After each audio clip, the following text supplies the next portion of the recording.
Hello students. आज हम continue करते हैं अपनी बिजनेस स्टडीज़ की चैप्टर 1 की सीरीज़ को और लास्ट पार्ट इसका कंप्लीट करते हैं जिसमें हमारे दो टॉपिक बचे हैं, function of management and coordination. तो सबसे पहले हम फंक्शंस ऑफ मैनेजमेंट की बात करते हैं जो कि आगे चल के पूरे फुल फ्लैज चैप्टर के फॉर्म में हमें पढ़ने हैं। तो यदि हम फंक्शंस की बात करें तो फंक्शन हमारा सबसे पहला आता है प्लानिंग, फिर आता है ऑर्गेनाइजिंग, फिर आता है स्टाफिंग, फिर डायरेक्टिंग और फिर कंट्रोलिंग। POSDC। तो प्लानिंग, ऑर्गेनाइजिंग, स्टाफिंग, डायरेक्टिंग और कंट्रोलिंग। प्लानिंग जो कि प्राइमरी फंक्शन है मैनेजमेंट का, जिसका मतलब होता है क्या, deciding in advance what to do, how to do and who is going to do. मतलब कि किस हमें क्या हमारा ऑब्जेक्टिव है, हम उस ऑब्जेक्टिव तक किस तरीके से पहुंचेंगे और क्या वर्क, किसको कैसा क्या वर्क होगा, या फिर क्या हमारी जो एक स्ट्रैटेजी होगी प्लान को एग्जीक्यूट करने के लिए, ऑब्जेक्टिव्स को पाने के लिए, उसको हम प्लानिंग कहते हैं। सेकंड, हम यदि ऑर्गेनाइजिंग प्रोसेस पे आते हैं तो ऑर्गेनाइजिंग का मतलब होता है जब हमने कोई टारगेट या एक गोल सेट किया तो उस गोल तक पहुंचने के लिए जो भी रिक्वायर्ड रिसोर्सेज होते हैं, रिसोर्सेज में आपका ह्यूमन रिसोर्स हो सकता है, फाइनेंशियल रिसोर्स पैसे, और फिजिकल रिसोर्स जो आपके एसेट होते हैं, जो फिक्स्ड एसेट या फिर किसी भी तरीके के एसेट जो कि बिजनेस को रिक्वायर्ड होते हैं, उसको हम जब इकट्ठा करते हैं तो उस प्रोसेस को हम बोलते हैं ऑर्गेनाइजिंग। तीसरा आपका स्टाफिंग। स्टाफिंग में आप क्या करते हो, जो ह्यूमन रिसोर्स को आपको लाना है ऑर्गेनाइजेशन में, जो एम्प्लॉयज़ को लाना है, उसको रिक्रूट करना, सेलेक्ट करना, उसको अपॉइंट करना और उसको जो काम है, ड्यूटी, उसको असाइन करना। तो ये हमारा काम होता है काय पे, स्टाफिंग पे।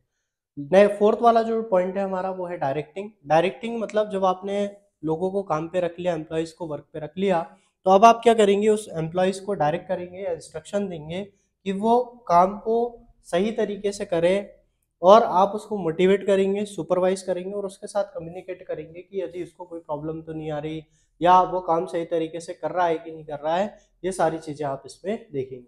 और लास्ट जो आता है वो आता है कंट्रोलिंग।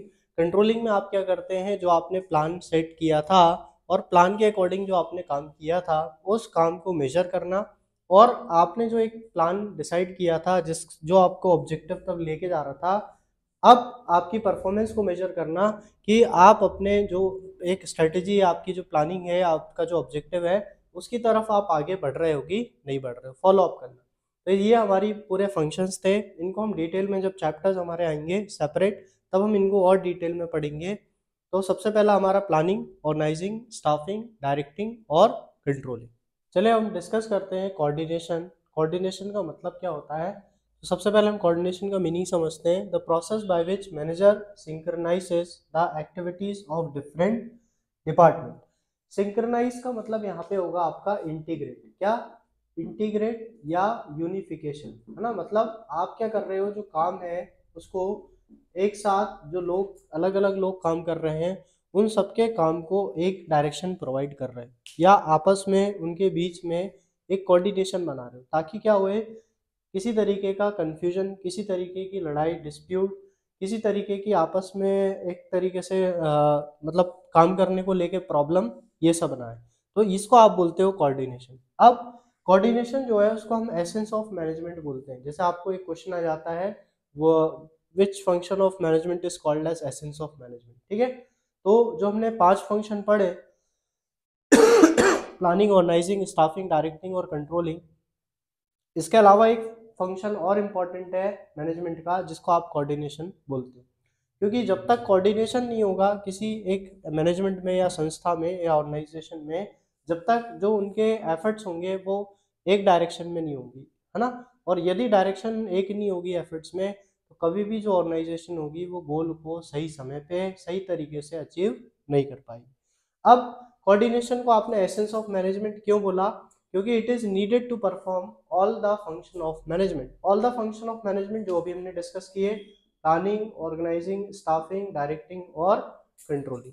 तो प्लानिंग में भी आपको कोऑर्डिनेशन की जरूरत है। क्यों, क्योंकि जब आप अपने ऑब्जेक्टिव सेट करते हो, और जब आप ऑब्जेक्टिव सेट करते हो तो जो लोगों के बीच में, आपस में आप जो लोग हैं उनके बीच में अगर कोऑर्डिनेशन नहीं होगा, तो आप कभी भी अपने ऑब्जेक्टिव को सेट नहीं कर पाओगे। जैसे फॉर एग्जांपल, आपको कहीं बाहर घूमने जाना है, आपके फैमिली में यदि आप बैठ के डिसाइड करते हो, और 5 लोग हैं और पांचों का जो मन है या जो दिमाग है या जो प्लेस है पांचों के दिमाग में, वो सब अलग अलग होगी, तो वो प्लान कभी भी सक्सेसफुल नहीं हो पाएगा।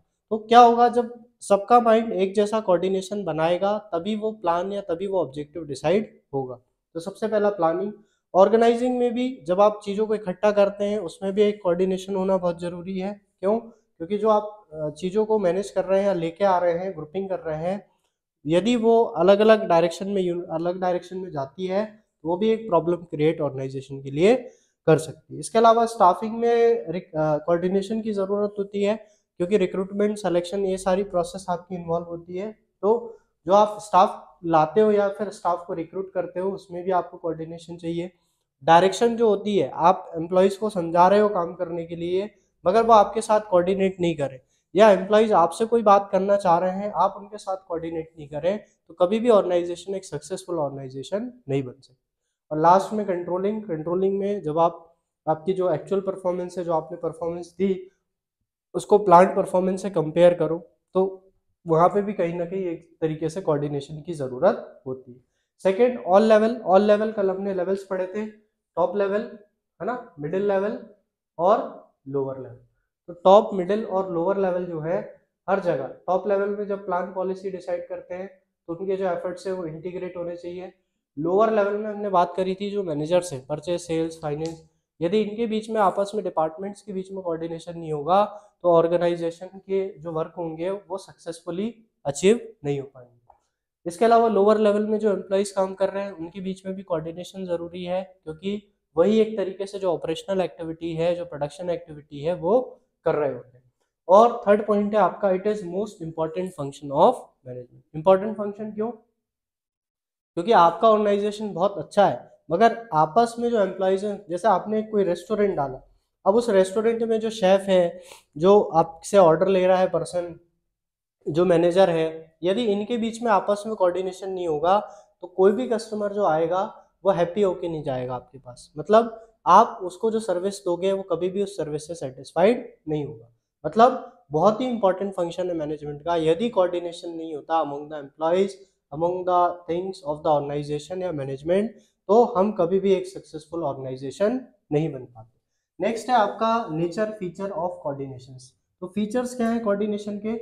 सबसे पहला इंटीग्रेट करता है क्या? Group efforts. मतलब यहाँ पे जो आपके इंडिविजुअल एफर्ट्स हैं वो हमेशा सुपरसीड होंगे, पीछे होंगे, हमेशा सुपीरियर होंगे काय से? आपके जो ग्रुप एफर्ट्स होंगे उससे। तो आपका जो इंडिविजुअल एफर्ट है आप हमेशा उसको पीछे रखते हुए जो ग्रुप का गोल होगा, जो ग्रुप का ऑब्जेक्टिव होगा, जो आपका ऑर्गेनाइजेशन का ऑब्जेक्टिव होगा, सबसे पहले उस पर वर्क करेंगे।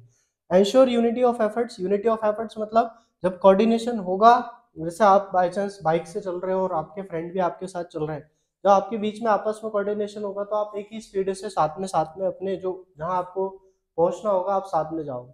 मतलब यहाँ पे जो आपके एफर्ट्स भी होंगे ये वो भी यूनिफाई हो जाएंगे टूवर्ड्स वन डायरेक्शन, जो कि कौन करता है? कोऑर्डिनेशन करता है। इसके बाद कंटिन्यूअस प्रोसेस। कंटिन्यूअस मतलब आप यदि ऑर्गेनाइजेशनल टारगेट्स को अचीव भी कर लेते हो तो आपके नए टारगेट सेट होते हैं, आप नए टारगेट के लिए काम करते हो, तो उसमें भी आपको कोऑर्डिनेशन की जरूरत होती है। इसके अलावा परवेसिव फंक्शन, यूनिवर्सल, जो हमने पढ़ा, रिक्वायर्ड एट ऑल लेवल, है ना। तो मतलब कि चाहे वो टॉप हो, चाहे वो मिडिल लेवल हो, चाहे वो लोअर लेवल हो, हर जगह कहीं ना कहीं कोऑर्डिनेशन की जरूरत होती है। और जो कोऑर्डिनेशन है वो रिस्पॉन्सिबिलिटी है किसकी? सारे मैनेजर्स की। क्यों? क्योंकि यदि मैनेजर्स अपना आपस के बीच में कोऑर्डिनेशन नहीं रखेंगे, यदि सेल्स मैनेजर अपने को सुपीरियर समझे, फाइनेंस अपने को सुपीरियर समझे, एचआर खुद को सुपीरियर समझे, तो इस तरीके से कभी भी यदि ऑर्गेनाइजेशन में कोऑर्डिनेशन नहीं बैठता है, कभी भी ऑर्गेनाइजेशन अपने गोल्स को, अपने टारगेट्स को टाइम पे अचीव नहीं कर पाएगी। और it is a deliberate function. Deliberate function मतलब होता है कि आप अपने जो अंदर से होता है, मतलब कि आप खुद से उस चीज को परफॉर्म करते हो। मतलब ऐसा नहीं कि आपको फोर्सफुली कोई कोऑर्डिनेशन के लिए फोर्स कर सकता है। आप अपनी इच्छा से क्या करते हो? एक ऑर्गेनाइजेशन में इंटीग्रेशन का माहौल बना के रखते हो, कॉपरेशन का माहौल बनाते हो। उसी के लिए इसलिए उसको बोला है क्या? कि it is a deliberate function. Last हम देखते हैं इंपॉर्टेंस या नीड ऑफ कोऑर्डिनेशन, कि हमें ज़रूरत क्या है कोऑर्डिनेशन की। तो किसी भी ऑर्गेनाइजेशन में कोऑर्डिनेशन की क्या ज़रूरत होती है? सबसे पहला growth in size. Growth in size का मतलब है जैसे जैसे कंपनी ग्रो होती जाती है उसके जो मेंबर्स होते हैं, एम्प्लॉयज होते हैं, वो क्या होते जाते हैं? बढ़ते जाते हैं। जब उनके एम्प्लॉयज बढ़ते जाते हैं तो कहीं ना कहीं उनके बीच में एक कोऑर्डिनेशन बहुत ज़्यादा ज़रूरी हो जाता है। जैसे आपने देखा कि कई बड़ी ऑर्गेनाइजेशंस होती है, वहाँ पे जो एम्प्लॉयज़ होते हैं उनकी यूनियंस होती है, और यूनियन एक दो नहीं होती है, ऐसी 8-10 यूनियन होती है, 5-6 यूनियन होती है। क्यों? क्योंकि सबकी जो विचारधारा है, सबकी जो काम करने का तरीका है या डिमांड करने का तरीका है, सबका अलग अलग होता है। तो जैसे जैसे ग्रोथ होती है ऑर्गेनाइजेशन की, वैसे एम्प्लॉयज़ बढ़ते हैं, वैसे ऑर्गेनाइजेशन का स्ट्रक्चर बढ़ता है, और वैसे ही हमें कोऑर्डिनेशन की और ज़्यादा ज़रूरत पड़ती है। इसके बाद है फंक्शनल डिफरेंशिएशन। मतलब क्या कि जो मैनेजर सेल्स वाला है वो काय का काम कर रहा है, सेल्स का। जो परचेज वाला है वो काय का काम कर रहा है, परचेज का। जो फाइनेंस वाला है वो काय का काम कर रहा है, फाइनेंस का। मतलब ये सारे अपने जो काम कर रहे हैं या जो अपनी एक्टिविटी है उस पे लगे हुए हैं, मतलब उस पे काम कर रहे हैं। तो इसका मतलब क्या हुआ कि कहीं ना कहीं वो अपना जो डिपार्टमेंट होगा हमेशा उसकी डिपार्टमेंट के जो एक्टिविटीज होंगी उनको प्रायोरिटी देगा। मगर आपस में जब तक इन सारे ही डिपार्टमेंट्स के बीच में कोऑर्डिनेशन नहीं होगा, तब तक जो ऑर्गेनाइजेशन होगा वो अपने टारगेट को, गोल को समय पे अचीव नहीं कर पाएगा। इसलिए क्या फंक्शनल डिफरेंशिएशन होता है ऑर्गेनाइजेशन में, इसलिए कोऑर्डिनेशन की जरूरत हमें है। और लास्ट है स्पेशलाइजेशन। स्पेशलाइजेशन मतलब क्या होता है, किसी काम करने में आप क्या होते हो, किसी काम को करने में एक्सपर्ट। तो जब आप एक्सपर्ट होगे तो आप क्या चाहोगे कि कोई एक्सपर्ट पर्सन ही ऑर्गेनाइजेशन में आए। तो वो क्या करेगा, जब एक्सपर्ट पर्सन को ही लाने की कोशिश करेगा, तो जिस वर्कर को काम अच्छे से नहीं आता होगा या जो लो क्वालिफाइड पर्सन होगा, वो कभी भी उसको प्रायोरिटी नहीं देगा। मतलब जिस ऑर्गेनाइजेशन में एक स्पेशलाइजेशन होता है, मतलब एक प्रोफेशनल्स वर्क करते हैं, तो जो लोअर लेवल पे वर्कर्स काम करते हैं वो उनको हमेशा खुद से नीचा समझते हैं। इस कारण क्या होता है, हमें उस ऑर्गेनाइजेशन में भी कोऑर्डिनेशन की जरूरत होती है। तो ये हमने पढ़ी कोऑर्डिनेशन के बारे में। क्या मतलब होता है, इंटीग्रेट करना या यूनिफाई करना या सिंक्रोनाइज करना क्या एक्टिविटीज को जो कि अलग अलग डिपार्टमेंट परफॉर्म करते हैं। तो इस तरीके से हमने पूरा फर्स्ट चैप्टर कंप्लीट किया। ये पूरी सीरीज हम कंटिन्यू करेंगे, सेकंड, थर्ड और सारे जो हमारे चैप्टर्स है बिजनेस के, वो हम पूरे आपके सामने लेके आएंगे वीडियो के तौर पे, अच्छे से समझाने की कोशिश करेंगे। यदि आपको वीडियो में कोई प्रॉब्लम आ रही है या आपको लगता है कि कुछ चीज़ें गलत हो रही हैं या हम उसको और अच्छा इम्प्रूव कर सकते हैं, तो आप कमेंट करके हमें सजेस्ट कर सकते हैं। और हम अभी नए वीडियोस बनाने की कोशिश कर रहे हैं, जिसमें हम अकाउंट्स की आपकी जो टेक्स्ट बुक है टीएस गिरेवाल, उसके जो एक्सरसाइज के क्वेश्चन है उनको सॉल्व करके आपके लिए लेके आएंगे। क्योंकि कई बच्चे ऐसे होते हैं जिनको सॉल्व करने में बहुत प्रॉब्लम आती है क्वेश्चन, प्रैक्टिकल क्वेश्चंस, और वो एक क्वेश्चन, दो क्वेश्चन करने के बाद जब तीसरे और चौथे क्वेश्चन में फंसते हैं तो वो बुक बंद कर देते हैं और क्वेश्चन को सॉल्व नहीं करते।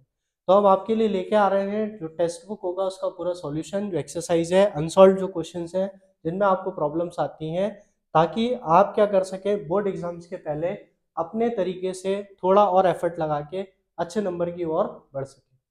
Thank you.